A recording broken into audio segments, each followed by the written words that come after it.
Hi,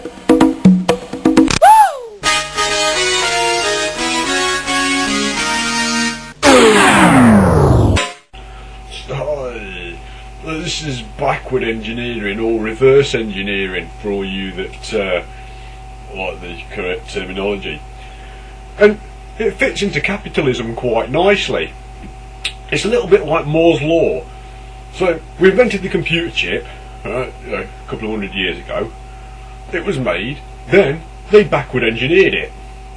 Then in the 1970s, about 130 years later, 150 years later, they released the first microprocessor, or so they say, but it was actually backward engineered.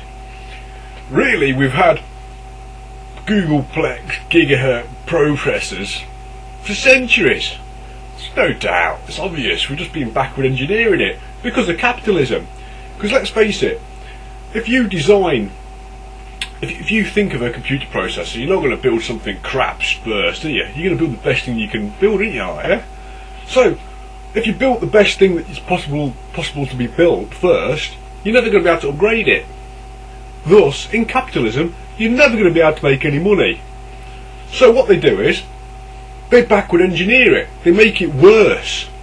So they make something really good, then they make it as crap as it can possibly be without not working. And that's the first one. Yeah? And they go, right, yeah. And then with computers, let's say, they decided to use something called Moore's Law to tell you how fast processor speeds were going to get faster. Now surely, if you say every 18 months processor speeds are going to double forever, you know full well that you're going to be able to do that. So they didn't want to release Moore's Law. It's a backward engineering term, and it was let out to let you know when the human race was going to die. And it was a slip of the tongue. But anyway, back to reverse engineering or backward engineering. So, faster than light travel was definitely possible, and a couple of scientists have let it slip already, that they already know that faster than light speed travel was possible. But because faster than light speed is possible, obviously if you made a vehicle similar to a car that you could climb inside, switch on, take off, fly through the atmosphere, up through the stratosphere into space, then hurtle off out the solar system at 3/4 of the speed of light, let's say, like Impulse, Drive in Star Trek. Then once you get out of the solar system, hit your light speed button and away you go. Straight away, you know what I mean? It'd been an anticlimax, wouldn't it, by now? We'd have been going, oh, it's boring. That's what life's like. We get bored of things, we need things to go faster and faster, and if you build the fastest thing first, you can't get anything faster. It's like if you build the fastest thing first, it doesn't work in capitalism neither. So I think that's why they invented capitalism. To slow things down a little bit more, like, you know what I mean? Because obviously if you know you can invent something better, and you're in the retard part of society that doesn't realise that you can make the best thing first, right? You're in the backward engineered part of society.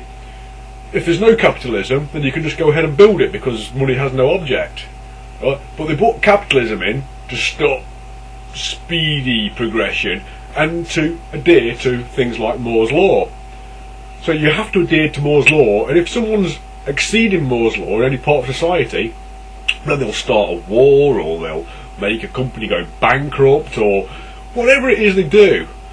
So my conspiracy is miles better than your conspiracy. I've got the ultimate conspiracy theory, and by the way, blondes rule the world.